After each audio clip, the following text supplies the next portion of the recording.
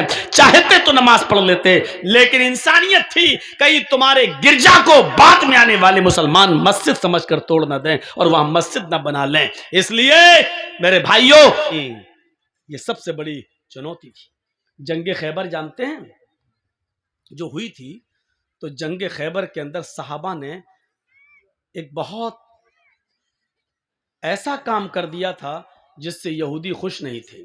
جنگ خیبر کے اندر جنگ ہوئی اور اللہ کے رسول و صحابہ جیت گئے، خوشی ہوئی، اور یہودیوں کو خیبر اور اس کا علاقہ خالی کرنے کا نوٹس جاری کر دیا. اتنے دن کے اندر تم یہ بستی خالی کر دو، نکل جاؤ، جاؤ کہیں بھی رہو، کیونکہ یہ جنگ اسی بات کی ہو رہی تھی اگر ہم ہار گئے تو تم یہاں رہو گے، تم ہار گئے تو ہم یہاں رہیں گے، لہٰذا اب تم ہار چکے ہو، اب اس بستی کو خالی کرو.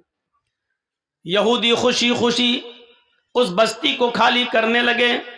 کچھ یہودی اللہ کے نبی جناب محمد رسول اللہ کے پاس آئے. آپ نے کہا یہودیوں، ہمارے پاس تمہارے آنے کا مقصد کیا ہے؟ ہائے ہائے ہائے، اللہ کے رسول کے اندر انسانیت دیکھو کیسی بھری تھی. کہتے ہیں کہ اللہ کے نبی ہم اپنی بستی چھوڑ کر جا رہے ہیں، جہاں ہمیں پناہ ملے گی وہاں جا رہے ہیں، لیکن ہم آپ کے پاس صرف اس لیے آئے ہیں.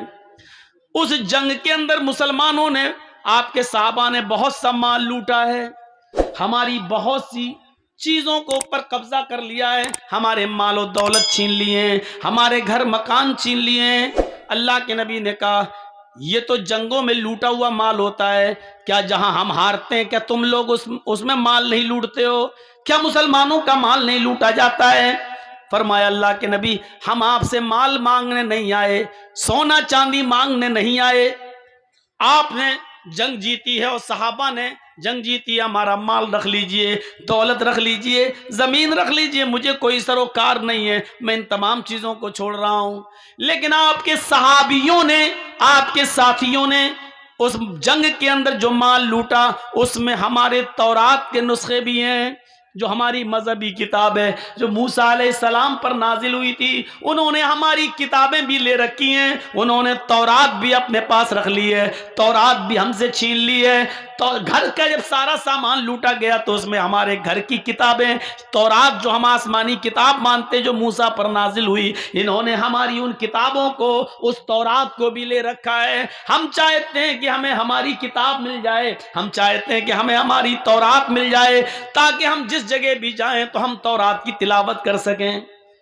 اللہ کے نبی نے سارے صحابہ کو بلایا اور بلانے کے بعد کا خبردار، تم نے جو مال لوٹا ہے اس مال کو یہاں جمع کریے، اس مال کو یہاں اکٹھا کیجئے، وہ سب مسلمانوں میں تقسیم کیا جائے گا، لیکن کسی کی مذہبی کتاب کو لوٹنے کا تمہیں کوئی حق نہیں ہے. تمہیں چاہیے کہ ان کے مال و دولت کو لوٹتے وقت جو ان کی کتاب تورات تمہارے پاس آئی ہے، ان کی ایک ایک کتاب تورات کو ان کے حوالے کر دیا جائے. یہ ان کی مذہبی کتاب ہے جو موسیٰ علیہ السلام پر نازل ہوئی ہے، ان کو اپنے عقیدے پر عمل کرنے کی اجازت ہے، ان کو اپنے موسیٰ کی لائی ہوئی شریعت پر عمل کی اجازت ہے. محمد رسول اللہ کی دشمنی ان کے ساتھ، ان کے مذہب کو لے کر نہیں، ان کے دین کو لے کر نہیں، ہماری وچار دھاراؤں کی لڑائی ہے، ہمارے خیالات کی لڑائی ہے، ان کی مذہبی لڑائی نہیں ہے. انہوں نے ہمیں ستایا تھا، ہمارے صحابہ کو تنگ کیا تھا، اس لیے یہ جنگ ہم نے کی تھی، ورنہ ہم کسی کو ان کی مذہبی عبادت سے نہیں روکتے ہیں. لہٰذا ان کی کتابیں واپس کر دو. انسانیت کا ایسا ثبوت پیش کیا اللہ کے رسول نے کہ لوٹا ہوا مال تو آپ نے نہیں دیا کیونکہ وہ مال غنیمت ہے، لیکن اس میں جو کتابیں، جو تورات اللہ کے نبی کے صحابہ کے پاس تھی، وہ ایک ایک کر کے واپس کروا دی. اور ان یہودیوں نے کہا کہ ہم نے آپ سے اچھا انصاف کرنے والا آج تک کسی کو دیکھا نہیں ہے. شکریہ اے اللہ کے رسول، آپ نے ہماری کتابوں کو ہمیں واپس کر دیا ہے. یہاں سے ہم اندازہ لگا سکتے ہیں میرے بھائیوں، میرے دوستوں، کہ انسانیت کس چیز کا نام ہے. یہاں تو ایک سمودائے اگر ہمارا قرآن اس کو مل جاتا ہے تو اس کو جلاتا ہے. ایک سمودائے